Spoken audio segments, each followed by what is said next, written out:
Welcome to Fantasy Sports Daily, powered by FantasyGuru.com. Monday through Friday at 12 p.m. Eastern Standard Time, 9 a.m. Pacific. Ray Flowers breaks it all down for you from a fantasy sports perspective.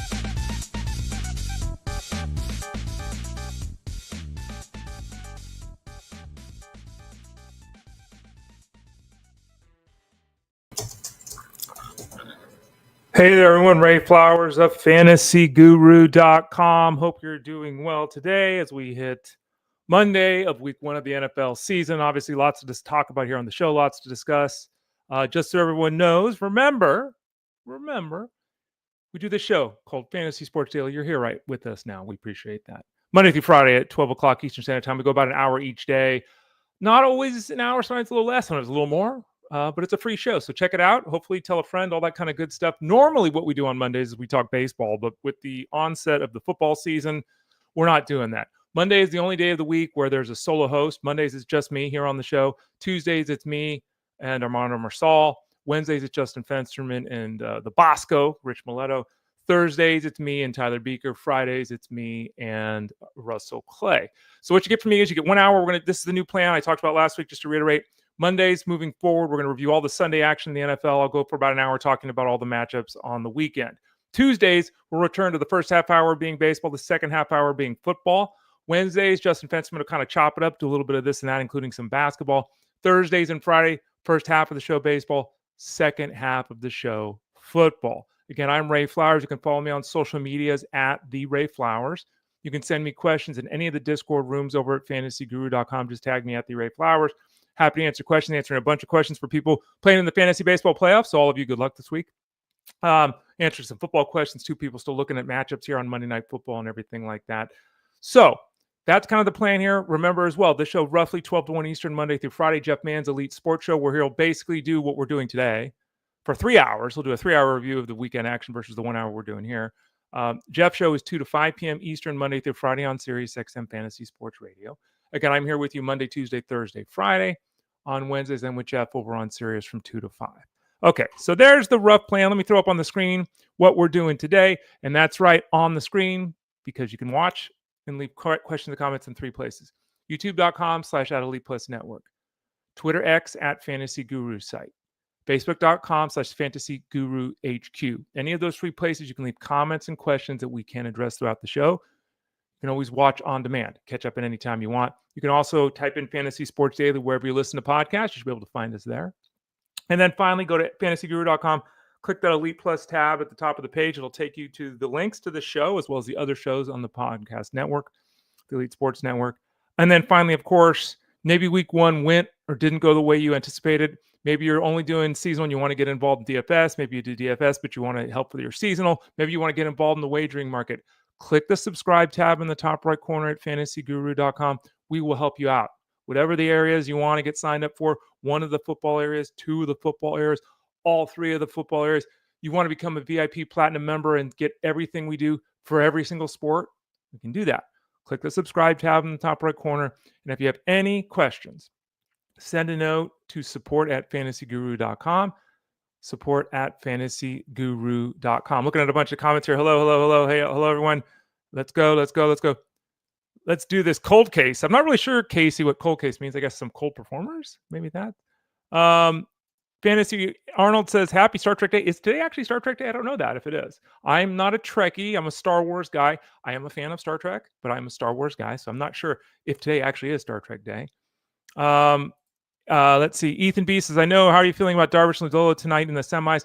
Don't really love Darvish for this matchup today. I'll be writing a Raised Plays article over at FantasyGuru.com today for the DFS matchup. And Ethan, I don't answer questions about Nick Lodolo. We've gone through this so many times. Nick Lodolo is my breakout pitcher of the year. He's starting every time I got him. So that's how I would play it. I do have him, and he's in my lineups. Angela says, I told you I wasn't giving up on Kyle Pitts. Way to have a victory lap after 1 game, Angelo. Be careful with that.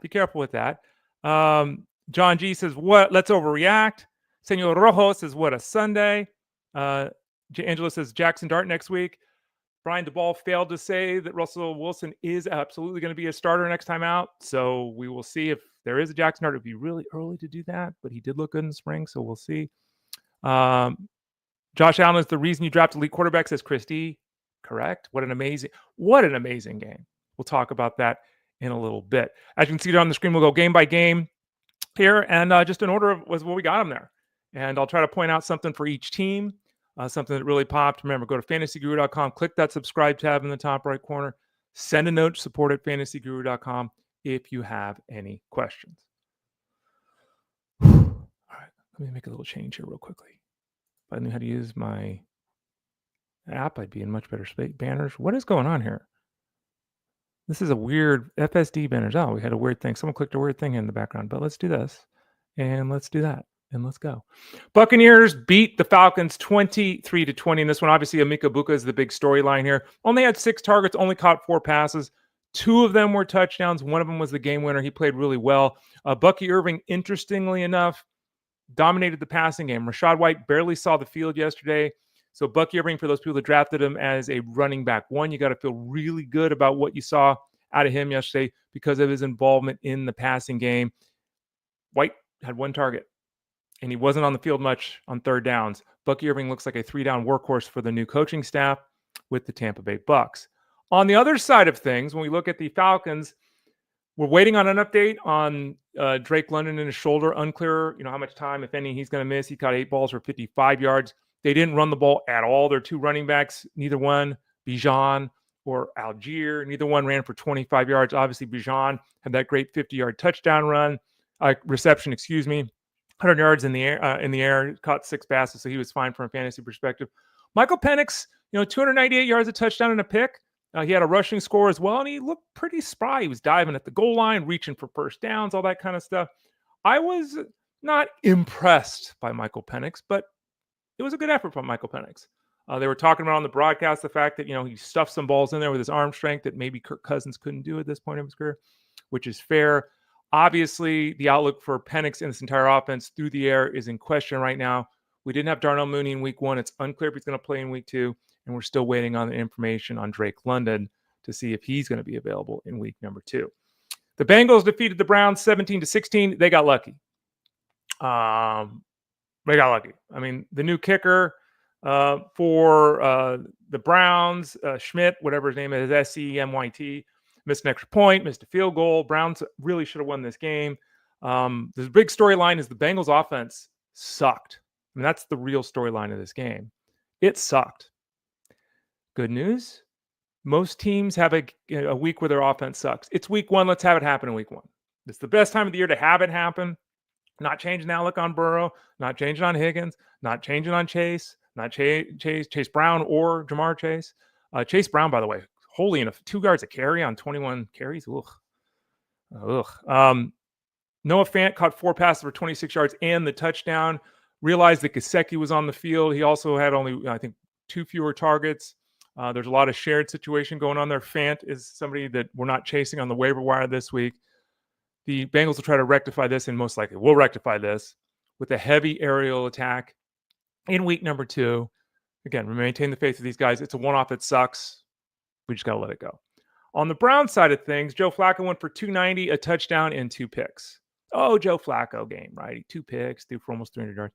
Yeah, but no. One of the picks bounced off the hands of Chris Tillman. The other pick bounced off the hands of Jerry Jeudy. Jerry Jeudy did go 5 for 66, but he also had at least one other drop. So he had at least 1 drop officially. And then he had a ball bounce off his hands for a pick. So obviously neither of the picks were Flacco's fault. We had Chris Tillman get in the end zone, 5 for 52. 2 big storylines for the Browns. 1, Fannin, 7 catches for 63 yards. Disappointment, obviously, in Browns camp. Well, not Browns camp. In fantasy camp, I should say, right? Because this was as bad as it pretty much gone. If you're a Browns guy, and you're a David Njoku guy, excuse me, because woof. I'm trying to pull up the numbers here as we're talking. Tight ends. Fannin ran 32 routes. Njoku ran 41. Fannin played 55 snaps. Njoku played 64. We had the 9 targets go to Fannin, though. Great effort by Fannin. I don't recommend chasing Fannin. We're not going to be going 2 tight ends deep with the Browns, though it was a disappointing first game for David Njoku. He is still the tight end you want with his team. I don't want people to make the Isaiah Likely 2024 mistake, which they did. They all went out and spent all their money to get Likely and overlooked Mark Andrews. Don't do the same thing here with Fanning. still David Njoku's job. It just was a rough performance there. And then in the backfield, Dylan Sampson, the rookie dominated. He had 20 touches. He didn't do anything. Really? Got 8 balls for 64 yards. Okay, so there's something. Didn't really impress at all, but he had 20 touches. Now, here's the problem. Quinshon Judkins could be active this week. We've heard that. We already heard that storyline. We heard it yesterday. So we'll have to wait and see all week long. I think someone asked me earlier, should, try to trade Sampson while the high? Sure. I don't know what high means. I don't know who's looking at the 20 touches and thinking that's a thing. I think everyone kind of knows the news with Judkins. Now, remember, Judkins is still being looked at by the league. He could still be suspended. So even if he's ready to go, he could still end up missing games because of suspension. The reports of him being good to go this week, that seems extremely fast to me for a guy who hasn't even been with the team, but we'll continue to monitor that. He dominated the backfield, and I guess the real takeaway here is that hoping Jerome Ford would be a thing. It wasn't a thing. Miami and Indianapolis, and wow. I'm not involved in Miami. I don't have a single Dolphin. I have Malik Washington, I think, in one league, and I think that's it. Maybe I have Malik Washington in 2 leagues. Maybe. I don't have Devon Achane anywhere. I don't have Tua anywhere. I don't have Hill anywhere. I don't have Waddle anywhere. I don't got any of them. Didn't want anything to do with this offense. Still, yesterday, that's as bad as it could possibly be. 8 points for the Dolphins. Zach Wilson came in late. It was so bad they let him go out there and handle a couple series. Tua, 114 yards, a touchdown, and 2 interceptions. He also had a fumble that he lost. The offensive line did not do a good job, so it was not all on Tua, but that offense was just out of whack. He made some bad passes. He made some bad reads. We saw Tyreek Hill bitching on the sidelines as he always does. Unfortunately for the entire Dolphins offense, this performance yesterday looked very similar to the second half last season when this offense was in disarray. They obviously let Jonnu Smith go to the Steelers. It didn't look good yesterday. They couldn't establish anything at any point. At least Achane got in the end zone as a pass catcher, ran for 55 yards, almost 8 yards a carry. But that was a terrible effort. You got to turn the page. If you've got Waddle, if you've got Hill, if you got Achane, nothing you can do. You got Tua as your second quarterback. Not direction I would have gone, but okay. I don't think there's much that we can take away from this. It's just kind of where we're at right now. On the other side of things, you heard all the comps. Did you hear him? Daniel Jones to Peyton Manning? Did you hear him? Did you see him? Sounds crazy, but for one game, accurate. Every time the Colts got the ball, they were going in the end zone. It was like their first 8 touches. What was the number? I have it somewhere here. Let me see if I can pull that up real quickly. Where are we at here? But it was something like every time the first 8 times they touched the ball, they scored. NFL. I'm trying to look this up as we're talking here, which is not actually the way you want to do a TV show or a radio show. The Colts scored on all 7 of their first possessions, becoming the first team since at least 1978 to score on every offensive possession of a game. It just Daniel Jones ran for 2 scores. He threw for 272 and 1. Jonathan Taylor ran for 71 yards, caught 3 passes. Giddens got really involved here at the end of the game. Taylor got a little bit banged up. I don't think there's an injury here. We'll watch for the news reports, but I don't think he's hurt. I think they just pulled him because the game was out of reach. He basically played every snap until he took that big hit. That was a neck shoulder area thing. Pittman had 6 catches for 80 yards. Warren had a great first game. He caught 7 balls for 76 yards. Concerning, though, Josh Downs. Josh Downs was only on the field in 3 wide receiver sets. His snap count was appreciably lower than Pittman. He only saw 3 targets. And, this is a thing that we run into a lot of times. We're called heightists at times at fantasyguru.com. But when you're 5'11", 178 pounds, it's just different than when you're 6'3", 220. It's just different. And most of the smaller guys, they can't run the same route tree, right? They have limitations. It's a one-off. It's nothing to get nervous about or anything like that. If you're a Downs owner, you also shouldn't have been starting Downs. Yesterday, I saw people with DFS lineups with Downs in their lineup. Looking at the snap counts here for Downs, let's see, where is he at? 36 snaps. Pittman played 60. Pierce played 58. So when they went 3 wide receiver sets, Downs was out there. When they went 2 wide receiver sets, just wasn't on the field. Something to think about with Downs. Game flow and matchup is going to really dictate his level of involvement on a weekly basis. Carolina and Jacksonville. Jacksonville 26-10. This is another one of those games with a rain delay, weather delay, lightning delay. As Jeff Mans has talked about a lot, I just don't, okay. I mean, the football stadiums need to have roofs then, because for those people that haven't been paying attention, the weather is changing. Okay. I mean, are we going to have weather delays? Are we going to have a game every week, 2 games every week, 3 games every week where we're delayed at 45 minutes, an hour, hour and a half? Anyway, Bryce Young was bad yesterday. He threw 2 picks. He threw a third pick, which was an absolutely mortifyingly horrible pass that was returned for a pick 6. Thank the lucky stars there was a penalty on the play, or he would have had 3 interceptions. He also lost a fumble. He played really badly. The pick 6, by the way, that he threw that was overturned because of the penalty allowed Chuba Hubbard to save his day, because he then went in the end zone for his touchdown, 27-yard touchdown catch. That wouldn't have happened if the pick 6 hadn't been overturned. So if you had Hubbard, thank you, Bryce Young, for being so bad, because that allowed thank you for the Jaguars for committing a penalty. That allowed Hubbard to do something. But, Ted McMillan had 5 catches for 68 yards. But they're in big trouble, this passing attack. They obviously traded away Thielen. Coker is hurt. Renfro had 2 catches. There was another opportunity where he was wide open. Young underthrew him by about 3 feet. Didn't complete the pass. Leggett that turned 7 targets into 10 yards.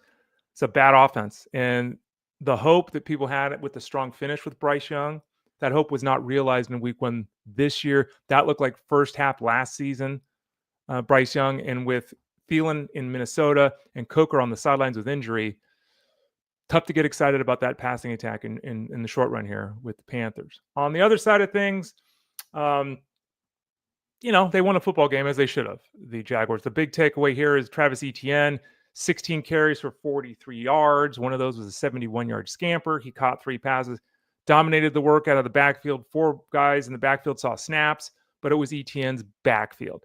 The concerning thing on offense was that Brian Thomas caught 1 ball for 11 yards. And he had a rushing touchdown on, trickery. Okay, fine. But Jeff Mans has said this a lot, and it's not something that you hear talked about a lot. A lot of the success that Brian Thomas had last season was working with Mac Jones. It wasn't necessarily working with Trevor Lawrence. So, when you have an all-pro level receiver coming off one of the best rookie seasons of all time, who turned 7 targets into 1 catch for 11 yards, Travis Hunter, 6 catches for 33 yards. He worked out of the slot, caught a bunch of stuff underneath. He only played a handful of snaps. I think he was under double digits defensively. I think it was 6-7 snaps defensively. I don't know. They traded all those picks away to play Travis Hunter as the wide receiver. Could have kept all the picks and just drafted Ted McMillan.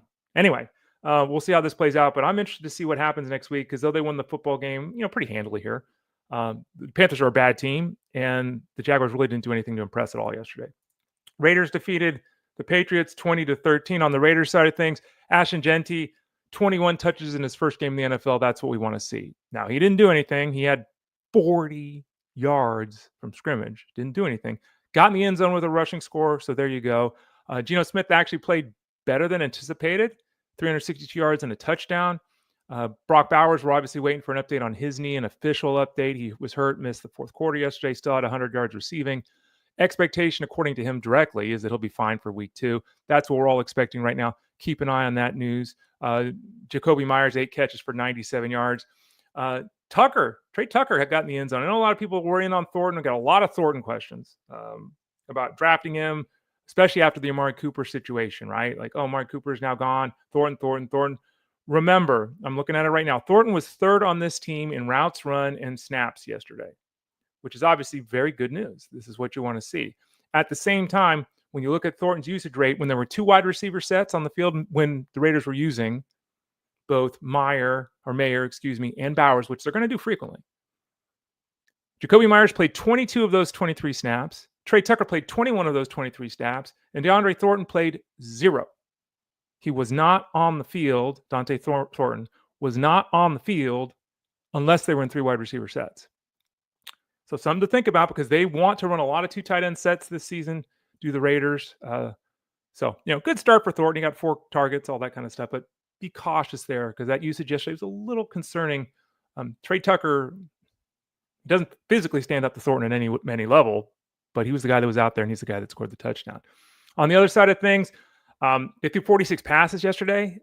Throwing 46 passes and scoring 13 points, which the Patriots did, is awful. We already heard Mike Vrabel after the game say we need to be more balanced. There are three running backs if you count Gibson. They had 13 carries from their running backs, and they threw the ball 46 times. This game was 20-13. Like, woof. Like, this wasn't some game where they were down 37-3. Like, woof. Trevion Henderson had more of a workload performance-wise. He had 11 touches, including 6 catches, which was really nice to see. That's what you're hoping to get out of the youngster, an involvement in the passing attack. Unfortunately for him, if you look at the usage, he played 21 fewer snaps than Stevenson, and he ran 6 fewer routes than Stevenson. So though his numbers were better, and though he caught the passes in the passing attack, remember, he barely played half as many snaps, and he only ran about 2/3 as many routes. So that's interesting. We'll have to check that because they need more out of their backfield.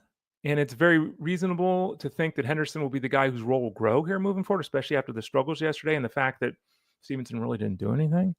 But that usage in week 1, can't be feeling great about that if you own Henderson. Arizona defeated the Saints. Kyler Murray's just not it. I've said it over and over again. I don't mean to belabor the point. He had 2 touchdowns as a passer. He ran for 38 yards. Who cares? At the end of the day, somehow he's always QB 11 at the end of the year, and it's like he doesn't ever do anything. He does not. He's just does nothing. He 5 for 71 and a touchdown to Harrison. Nice to see that. They could have had a long other touchdown, but Murray missed the pass. He was fine. He played through the illness. Who cares? McBride caught 6 balls for 61 yards. That's it. I mean, those 2 guys, and then Connor had 4 catches. One of them was a shovel pass near the goal line they got in the end zone. They had 1 wide receiver catch more than 1 pass. 1 non-running back caught more than 1 pass. I said that wrong. 1 wide receiver caught more than 1 pass. Let's go with that because that's accurate. Jones had a catch. Wilson had a catch. Dortch had a catch. Backup tight end had a catch. Ugh.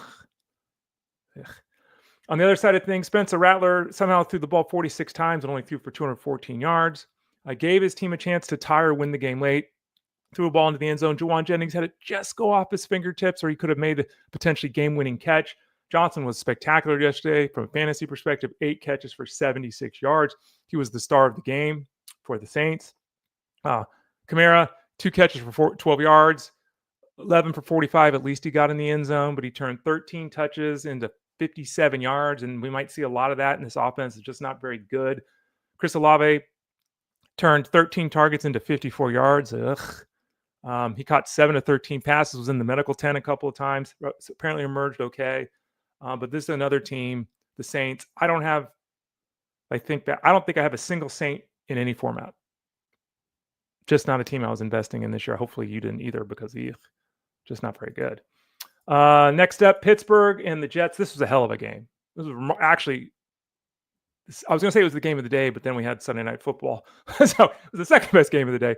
The 2 revenge games, both Fields and Rodgers going against their former teams. Aaron Rodgers, as predicted, wasn't giving the ball to anybody at the goal line. He was throwing the ball at the goal line to stick it down the Jets' throat. We said this last week.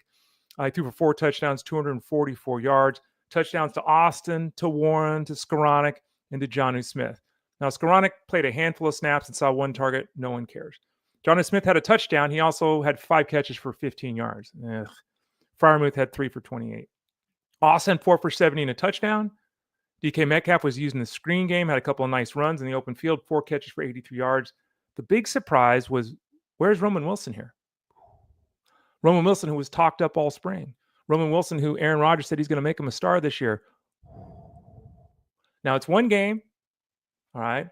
If you have Wilson and you're going to rage drop him, depends who you're moving to. Okay, and depends on your team and your makeup. I'm not to the point where I'm rage dropping Roman Wilson. I also think it's extremely disappointing. It's extremely disappointing that he wasn't involved in their offense yesterday. He just wasn't. On the ground, though, the bigger story here for the Steelers, and this is, I said this last week on the Elite Sports Show. Remember, that's 2 to 5 Eastern, Monday through Friday. Y'all just can't quit Jaylen Warren. I just don't really get it. I think it was shocking yesterday that Caleb Johnson barely saw the field and that he had 1 touch. That was a little bit of a shock. But Kenneth Gainwell was all over the place. Let's pull up the numbers here because we know the touch count. You can check that out. Look at this activity level. Kenneth Gainwell played 4 more snaps than Jaylen Warren. He ran 6 more routes than Jaylen Warren. He had 1 more target than Jaylen Warren. He was the third down back. So Jaylen Warren, if the week 1 usage is what's going to happen, and if that's the way it's going to be, Jaylen Warren is the short yardage back and the ball carrier, with Gainwell being the pass catcher, which means Caleb Johnson is completely unusable until Jaylen Warren gets hurt. That is, again, if they follow this pattern. If you have Caleb Johnson, this is a horrible start to the season. We're not dropping Caleb Johnson.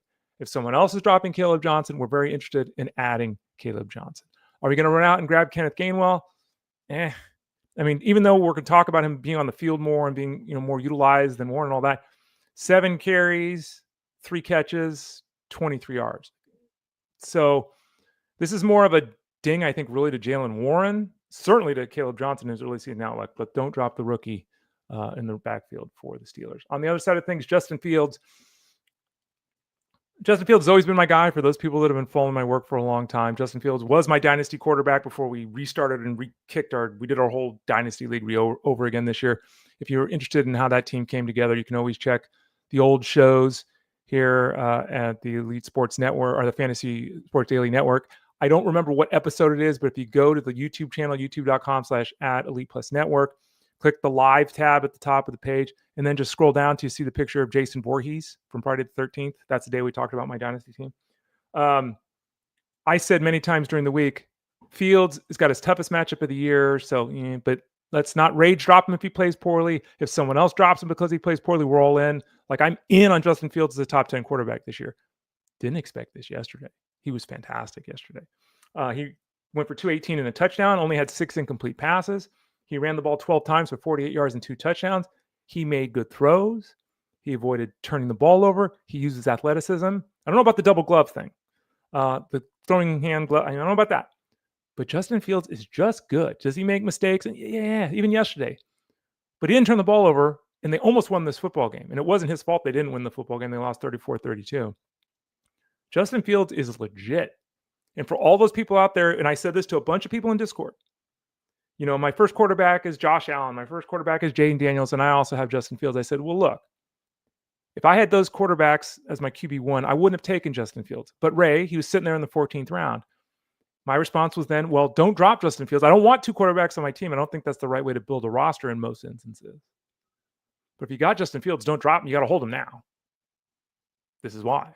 Now, you can go out to your league mates who had struggles all over the place on the quarterback position yesterday and say, Justin Fields just put up 3 touchdowns and his offense put up 30 points against a great Steelers defense, which is true. Really, really impressed by what we saw with Justin Fields yesterday. And, again, in that tough matchup, can't wait to see what he does in easier matchups. Giants fell to the Commanders 21-6. We already talked about this earlier. It's unclear if Russell Wilson will be the quarterback in week 2. We're already at that point. DeBall would not say after the game whether Wilson's the quarterback or not. He didn't even hit half his passes. He threw for 168 yards. Malik Neighbors was pissed off on the sidelines. He was angry at everybody. Giants aren't a good team. Right? This is, they're not a good offense. They might go to Jackson Dart early. Dart was really good in spring, as we talked about earlier today. Would I want to throw my rookie quarterback out there with this group of players, right? I think it'd be early, but we'll see. Malik Neighbors turned 12 targets into 5 catches for 71 yards. Wayndale Robinson, PPR scam artist, Wayndale Robinson, had his 11 points. He caught 6 balls for 55 yards. Luckily, he had a 20-yard grab, which means his other 5 catches went for 35 yards. Scattaboo had 5 touches and produced 9 yards. He didn't do anything. Tracy led the backfield. He didn't do anything. He ran for 24 yards. This is a whole bunch of nothing. And other than Malik Neighbors, very likely to be a whole bunch of nothing in most weeks here moving forward for the Giants. On the other side of things, couple of things going on. One, Jaden Daniels was fine without being great. 233 yards and a touchdown. He ran for 68 yards. That's fine. Deebo Samuel had a rushing touchdown. For people that said he was fat, I commented on this last week too. Try tackling Deebo Samuel. I don't care if he's fat. He had a 19-yard carry for a touchdown. He caught 7 passes for 77 yards. Boom. Great. That's the good news. Now the uncertainty with the Commanders.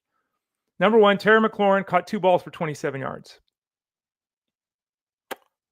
Whoa. And people are going to say, well, this is what you get when you don't play all preseason. This is what you get when you hold out. And even if this is what you get when that happens, it's on the Commanders because they didn't give him the money that he rightfully was deserved. Now, the interesting thing, let's talk about this. He played the most snaps of any player other than Jane Daniels on this entire team. He played one more snap than Deebo Samuel. He ran 2 more routes than Deebo Samuel. So he was always on the field and he was always running routes. Yet Deebo had 10 targets. He only had 4. He was open on a long pass play down the left sideline, and Daniels overthrew him by about 3-4 feet. It was close.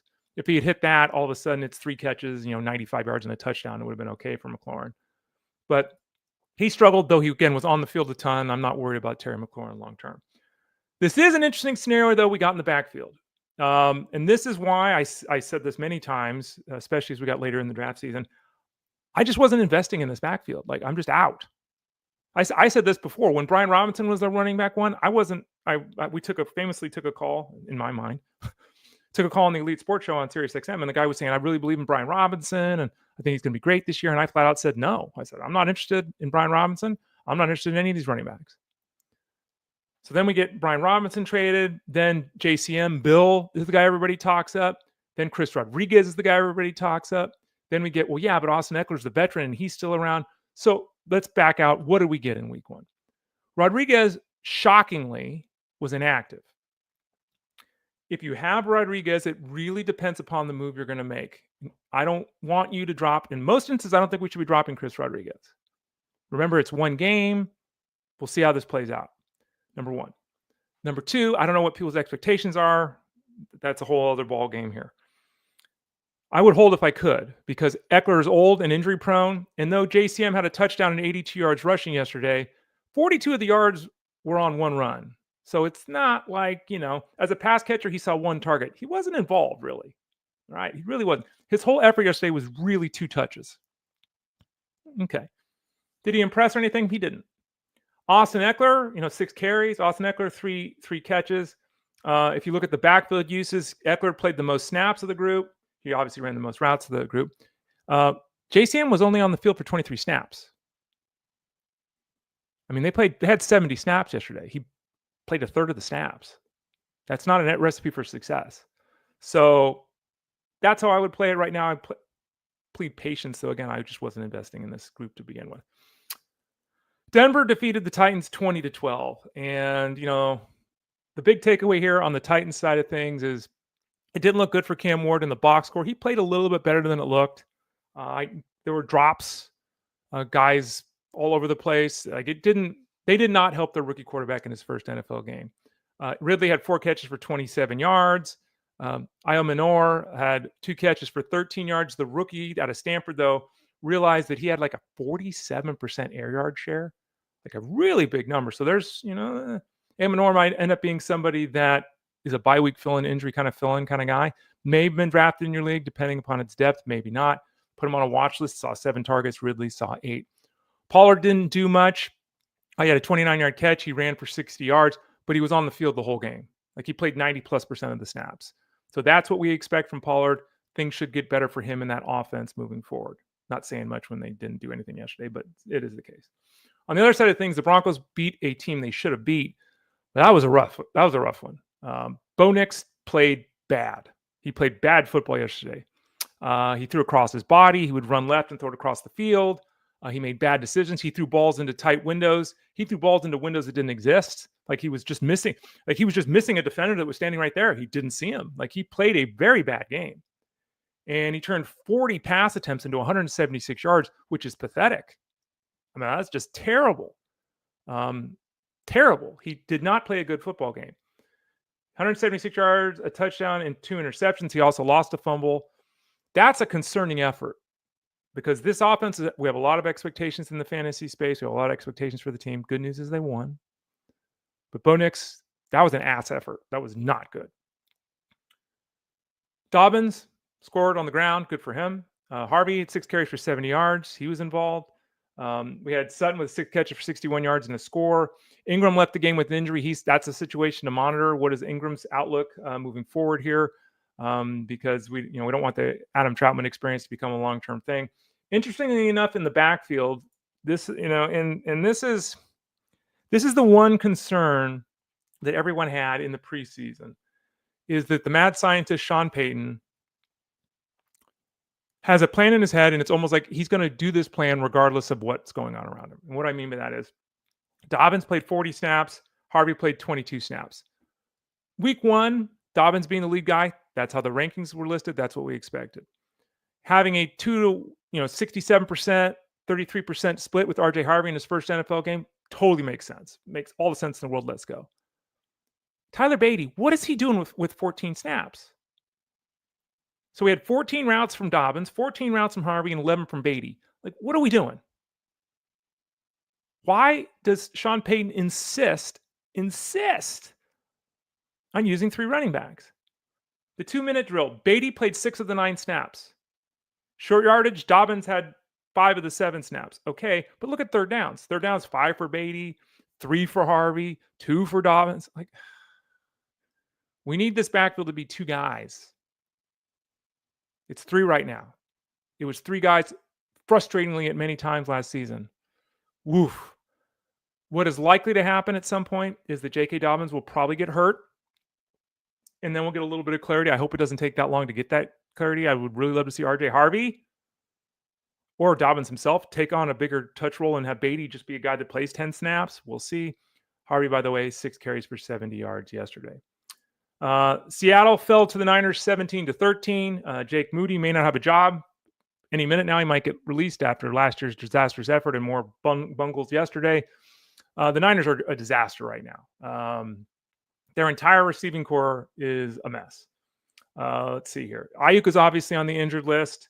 Cowing is on the injured list. Trent Taylor's on the injured list. Demarcus Robinson is suspended. Jawan Jennings got hurt yesterday. He didn't play a full complement of snaps. He hurt his shoulder. We don't know what his outlook is going to be. We're going to see Ricky Pearsall, Marquez Valdez-Scantling, Sky Moore, and Russell Gage be their top 4 guys. Let me say that again. MVS, Gage, and Sky Moore are going to be 3 of the top 4 wide receivers this week for the Niners, unless Jawan Jennings can play. Oof. George Kittle is the big concern here because he hurt his hamstring. They're running an MRI today to determine how much time, if any, he's going to miss. He basically played half the game yesterday. He had 4 catches and a touchdown. He dominates Seattle historically. He was on his way to doing that again yesterday. We'll see. Tonja stepped up with 3 catches for 15 yards and a touchdown. Not making that move on the waiver wire, certainly. But he would be somebody that probably would continue to see involvement in the passing attack if Kittle were to miss time. Big news for them, obviously, is McCaffrey was able to play. McCaffrey was fine all preseason. Then the couple days before, we got nervous. We did get reports Sunday morning, Saturday night that McCaffrey's going to be fine. McCaffrey then goes out and touches the ball 31 times. So he had some kind of hiccup this week. Some kind of hiccup. And the Niners are inarguably injured and needed McCaffrey to win a football game yesterday. But 31 touches 3 days after they were uncertain. Anyway, he had 9 catches for 73 yards. Didn't do anything on the ground, 3 yards a carry. Long run of 13 yards, but he touched the ball 30 times. And even in a bad effort, that's what, 7 points, 14 points. If you're in a PPR, it's 23 points. That's what you get with Christian McCaffrey. On the other side of things, one of the most confusing, astounding, depressing, disturbing, whatever adjective you want to use, situations was the backfield decision with the Seahawks. We are pro Mr. Walker. Not that we aren't pro Charbonnet, but Walker fits the scheme and the offense better. Jeff Manns has done podcasts about this. He's done shows about this. He's written about this. Walker's running style fits what Seattle wants to do better than Charbonnet. That's the truth. Okay. What happened in week 1, we have to now decide. Was this game dependent? Was this because Walker was beat up and not fully healthy heading into week 1? He was dealing with injuries all spring. Did they just want to slow play him? Or is this team not aware of the fact that Walker's stylistically a better running back for their system? If it's the third one, we got a problem. If it's one of the first 2, Charbonnet did get in the end zone yesterday, but he didn't do anything. Didn't even have a target as a pass catcher. He had 12 carries. Walker had 10 carries. So it's not like, there was a huge difference between these 2 guys. You look at their snap counts. There was a 9 snap difference. There was a 2 route run difference. So it was basically like a 54-46 percentage-wise, Charbonnet to Walker. We anticipated it being the other way around, if not 60-40 or 65-35. If you have Walker and you're frustrated, get it. If you have Walker and you're upset, get it. Do you panic if you have Ken Walker? No. The problem with Kenneth Walker, as you're all aware, is that Charbonnet flew up draft boards so aggressively because the world, for some reason, thought he was going to be the lead back in this backfield. Not even in a shared scenario. People thought for some reason he was going to be the lead back in this backfield. His ADP started climbing to the double-digit rounds, and it was the 9th round, then it was the 8th round. He was going in the 7th round of drafts. So even if you have Walker, it was very difficult, even if you plan to handcuff him, to also get Charbonnet. So I don't know if all the Walker owners out there have Charbonnet or not. It would be nice if you did, but don't do the following. If you didn't get Charbonnet, don't go out and send some over-the-top offer to get Charbonnet. Don't do that, number one. Number two, the person that has Charbonnet, if it's not you with your handcuff, is likely going to be looking at yesterday and feeling great about this situation and think he's taking over the backfield. So they're going to ask too much anyway. Okay. So let's let this play out. Let's hear the coaches talk early in the week. Let's see what's going on. We'll reanalyze things. I'm of the opinion that a lot of what we saw yesterday was matchup based, and they were just slow playing things with Walker a little bit. I still believe in Walker. I still think he's going to be the lead guy this year. I still think you should believe that too. But that was a terribly disappointing week one effort out of the backfield for Seattle. A couple of games left here before we shut things down. The Packers beat the Lions 27-13. If you didn't think the change at the OC mattered with the Lions, that was a listless, lackluster effort against the Packers. Now, the Packers are a good team. They're playing at home. They got Micah Parsons. It's week one. Like all these kind of, yeah. But that was a listless effort by the Lions. Jared Goff only had 8 incomplete passes. He threw for 225 yards, a touchdown, and a pick, even though he completed 31 of them. David Montgomery ran for 2.3 yards a carry. Jahmyr Gibbs ran for 2.1 yards a carry. Luckily, Gibbs caught 10 passes, or his day would have been disastrous in the fantasy angle. It still wasn't any good, but at least it wasn't disastrous, unless you're in a non-PPR league where you got 5 points. Jameson Williams had a carry, caught 4 balls. He wasn't really a thing. Isaac Tesla, who everyone loved and was drafting, had a touchdown on a beautiful catch, one-handed catch in the back. It was fantastic. He played 3 snaps. So this was just, you got to look past it. If you're owned any of these guys on the Lions, Sam Laporta was the only one that came through, really. But if you own any of them next week, it's back to the well. It was just a terrible effort. On the Packers side, Jordan Love completed 16 passes to 10 guys. This is a disaster. They won a football game. They involve a lot of people. They're difficult to defend. They win football games. That's what they care about. That's what matters ultimately. But from a fantasy perspective, this is a continuation of last season's disastrous outlook. He completed 16 passes to 10 guys? Like how? No wide receiver. Let me verify this. It might be one. Let's look. Let me make sure I'm right about this. I think it was none. Okay, the Packers. The Packers yesterday had 48 snaps. Okay. Romeo Doubs played 34 out of 48 snaps. Romeo Doubs was the only wide receiver on this team to play half the snaps. The Packers won a football game where they scored 27 points, where they had one single wide receiver play half the flippin' snaps. It's another team. I have Devontae Wicks in one league because I picked him up off the waiver wire in my 16-team leagues. Tavian Wicks, excuse me. I picked him up off the waiver wire in a 12-team league that has 18 rounds after Brandon Ayuk was placed on the injured list. So he was player 207 in my league or whatever. That's the only receiving. I don't have a tight end in any of the leagues. I don't have a receiver in any of the leagues. I do have a couple of shares of Josh Jacobs, and he was fine. He had 20 touches, got in the end zone yesterday. But they played a football game where one wide receiver played half the snaps. So more power to you if you're looking at any of those guys. But even Golden, no, 2 catches for 16 yards, ran 13 routes. I mean, he basically played the Z, which meant he replaced Christian Watson. He saw Christian Watson's role. So what that means is that they keep it this way. If they keep him playing the Z and they keep Golden in that role of Watson, which makes sense because skill-wise, lift the defense over the top with your speed, all that kind of stuff. He's capped at 4 or 5 targets. And you got to hope he goes 375 and a touchdown. So that was disappointing for those people that had bigger expectations early on from Golden. The Rams defeated the Texans 14-9 in 10 catches for 130 yards for Puka Nacua. Hurt again. I said this all preseason. I would not have drafted Puka Nacua this year. He's hurt every game. They tested him for a concussion. He had a cut in his head. It turns out he's fine. He caught 10 balls for 130 yards. It was a great effort. He also missed game action with an injury yet again. Given that he missed some snaps here, 4 catches for 51 yards for Adams, a little disappointing. Those two wideouts had 19 of the 29 targets on passes that Stafford threw. So as we often see with this team, it was Kupp in the past. Now it's Adams and Nacua getting 2/3 the looks. That's the way it's going to continue. Blake Corum was involved in the offense for 1 carry and 1 catch. It was all Kyren Williams yet again. He got in the end zone. Someone asked this question, and I'm going to agree with the early returns with Jeff Mann. Someone said, well, Corum was active and Hunter wasn't, so I'm going to drop Hunter because he's not the handcuff anymore. Remember, that's not how this works. Sometimes this is how this works, but sometimes when it happens, let's play it out. Kyren Williams gets hurt. Hunter's now going to be active.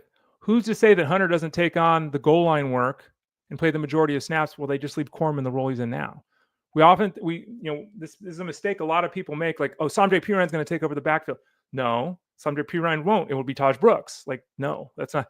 The support guys at the running back position sometimes stay the support guys even when an injury happens. So make sure you're checking out the handcraft grid that gets updated every week over at fantasyguru.com.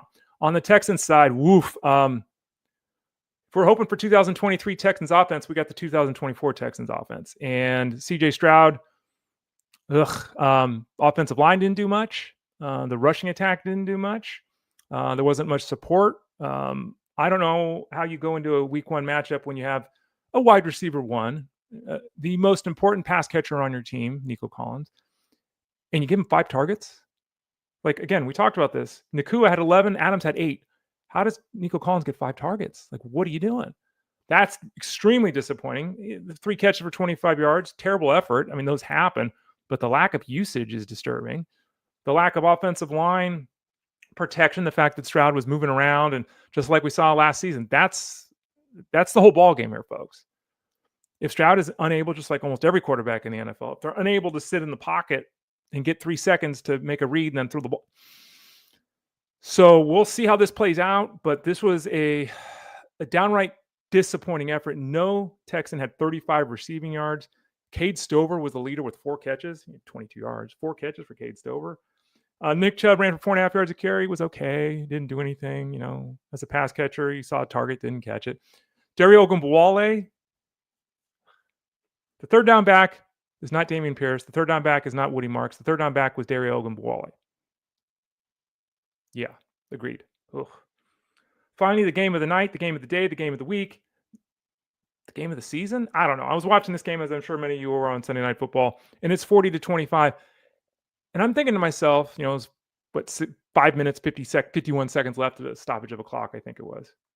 And I'm thinking to myself, Bills are going to win this flipping game. Did you think that? Did you feel that? Now, if I'd been smart, I would have run to my app and placed a bet, because I don't know what the odds would have been, but I think the odds I saw were like 98% the Ravens were going to win the game, right? This is the first game that I think I saw on the broadcast too. The first game the Bills have won when trailing by 15 points in the fourth quarter since 1967, which might as well be 1803. Like, it's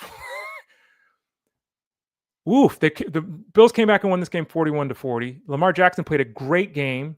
He had 3 touchdowns, 1 on the ground. Derrick Henry had a great game. He had 2 touchdowns, though, of course, the late fumble is all anyone's going to talk about. Zay Flowers had a 47% target share. He had 9 targets of the 19 pass attempts, which is bananas. I saw someone asking this earlier about Mark Andrews. 1 catch for 5 yards is terrible, especially with Isaiah Likely out. Not defending Mark Andrews. But the question is, has anyone been talking about him being hurt? He's not hurt. He played like 38 of 51 snaps. They just threw the ball 19 times. So Andrews isn't hurt. He just wasn't utilized last night. No one was utilized last night on this team other than Zay Flowers and Derrick Henry. It was those 2 guys. and Lamar Jackson. They scored 40 points, and they lost. Just a remarkable comeback by the Bills. Josh Allen, that's why Josh Allen should have been the number one pick everywhere last year and this year. 394 yards and 2 touchdowns. Passer, rusher, 2 scores.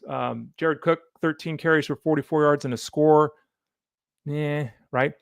But really love to see his involvement as a pass catcher. 5 catches for 58 yards. Now, if he's getting 5 targets a week, things are totally different with him, right? Because we all know, despite the touchdown last night, that Jared Cook is very, very likely to see a reduction in touchdown rate this year. Just very likely to happen. So we would really need him to be more involved as a pass catcher because he barely had 200 carries last year, right? Like he lost carries from the previous year. He's just not a guy that gets a ton of carries. So great to see him involved as a pass catcher. Ray Davis was totally token player. He barely saw the field. Ty Johnson had a couple of carries for 24 yards. He had a ball in his hands that could have been a touchdown right at the goal line. He should have caught it. Chris Collinsworth even said, well, he catches the ball 9 times out of 10 or whatever the hell Chris Collins said. Should have caught that ball. Didn't. Shakir had a 6 for 64, normal game for him. Palmer, 5 for 61, normal game for him. Keon Coleman went nuts, which is great to see. That was what everyone was wanting and hoping to see in week 1. 8 catches, 112 yards, and a touchdown. He led the team with 11 targets. 11 out of 46 passes, right? About a 25% target share. He was very effective. Now, on that 2-point conversion, he ran out of the end zone. So, still things to clean up in his game. But Coleman had a big effort. Someone asked in Discord, is this going to be what he does all year? I don't think he's going to be Jamar Chase. So let's slow our excitement here. The Bills did throw it 46 times, and they scored 41 points. There may be another game this year where they throw the ball 46 times and score 41 points. Okay, so is Coleman rising in the rankings with this first effort? Yes. Is Coleman someone we're interested in? Yes. Is he someone we talked up in the spring? Yes. These all can be true without us going to the level of Keon Coleman's a must start now. Hopefully he'll get there this year. Right now, let's slow that down a little bit. Because remember, again, there was a huge volume of passes here. 46 passes is just not where we're normally going to be when we're talking the Bills and Josh Allen. All right, let's see here. Let's look at some comments here. Senor Rojo, I don't care what anyone says. Justin Fields is out there balling. He was. If someone says differently to that, Senor Rojo, they did not watch the game because you were right. He was balling. Ethan B, I drafted Samson Judkins late for my bench. Is this going to become the mess it looks like, or is there some clarity on the horizon? This is another situation I was out on. I think you should have been out on this. No clarity whatsoever on how this is going to go. Judkins, there are reports that he could be active this week. Seems extremely fast given he wasn't part of the team forever, just signed his contract last week. There are still potential league ramifications for his off-the-field actions. The league is still looking into that. So even if he's good to go this week, there could still be a 2-game suspension. We'll see, but it's likely to be messy early in the year. John G, glad I took your advice to stay away from Hill even in a buy low situation. 1 week. So, but yeah, it didn't start out really well for him or the Dolphins as we talked about. Aaron says, I have Chase, AJ Brown, Hampton, and Walker. Not a good week for me. Terrible week for you, Aaron. Good news is, Aaron, that those are 2 wide receiver ones and 2 top 20 running backs. So, yep, as I said, let's get the shitty effort out of the way right at the start. Because everyone's going to have one of these. You just don't want it to happen in week 15, right? That's a good group. Just a slow start. Chris D says, Jeff mentioned Washington plays Thursday, so maybe Rodriguez plays Thursday. That's a good point, too. Yes, that is accurate. I think Jeff did mention that in his TikTok video, right? Yeah, that is something to think about when you're looking at schedules. Understand that teams, when they have a Thursday game coming up, it's only 4 days. In the NFL, I've talked about this forever. It's terrible. They shouldn't do it. NFL doesn't care about competitive balance. They just want ratings. Okay, fine. Don't care about player health. Okay, fine. Don't let them say they do, because if they do say that, they're lying. But the bottom line is they play in 4 days, do the Commanders. Very reasonable to think that Rodriguez could play this week. Very reasonable to think it could be the same mess it was yesterday. It's early in the year. We're trying to get clarity on all this. Maybe Nichols is out and Rodriguez is in. Maybe they want Nichols more for special teams. We'll see what happens. But yeah, it's absolutely possible that Rodriguez is active and maybe he gets 6 carries and Bill gets 9. That can happen. So it is definitely something to think about. But that's a good point, Chris. Always pay attention to when the next week's Thursday game, who's it going to be? Because it might change what happens this week with your fantasy squad. So there we go. So there's our review. This is what we're going to do every week on the show. We're going to go through every Sunday game from both sides, hit on a couple of key points. Again, Jeff Mann's show is on Elite Sports.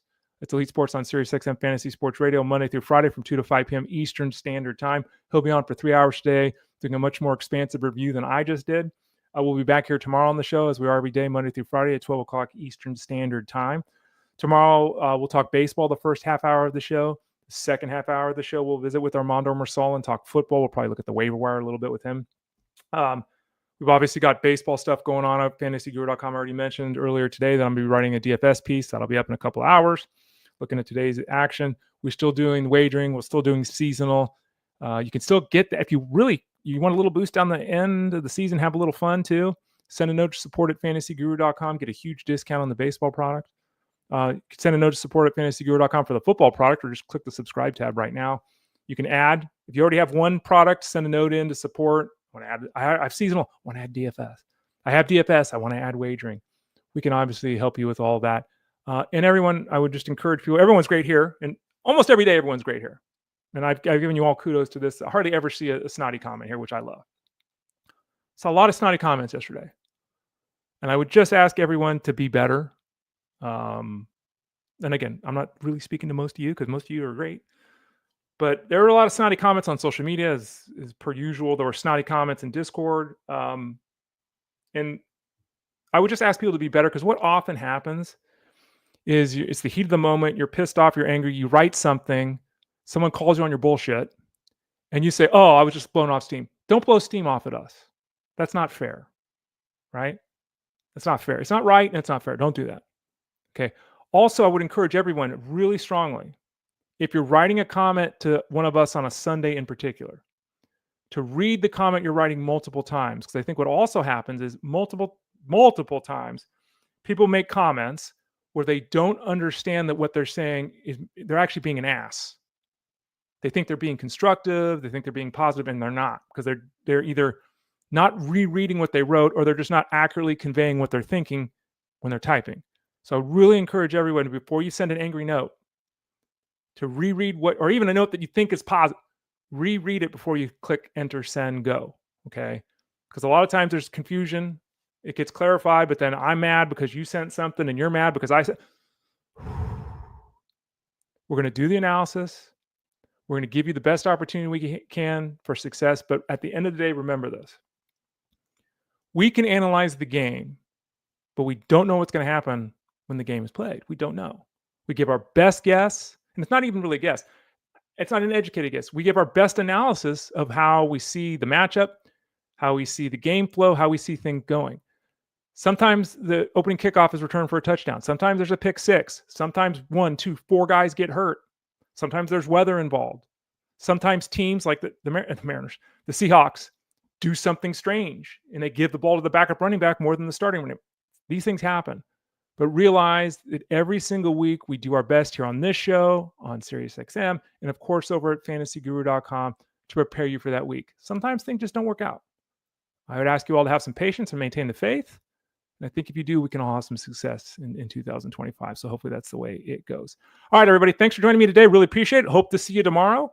Again, we'll talk baseball and football, half and half tomorrow. We'll get back on that. If you have any questions on either area, baseball or football, send a note to support at fantasyguru.com, or even better yet, if you have a question about lineup or something like that, hit me up in Discord. I'm in there every day. Hit me up for any questions you might have, and we'll hopefully be able to help you out as well. I'm Ray Flowers. This has been Fantasy Sports Daily, which is powered by fantasyguru.com Monday through Friday at 12 o'clock Eastern Standard Time. We'll be back tomorrow with baseball and football talk. Good luck on Monday Night Football. Hope you emerge victorious in week number 1. But if you didn't, keep the faith. It's a long season. We got you back. We got you covered at fantasyguru.com.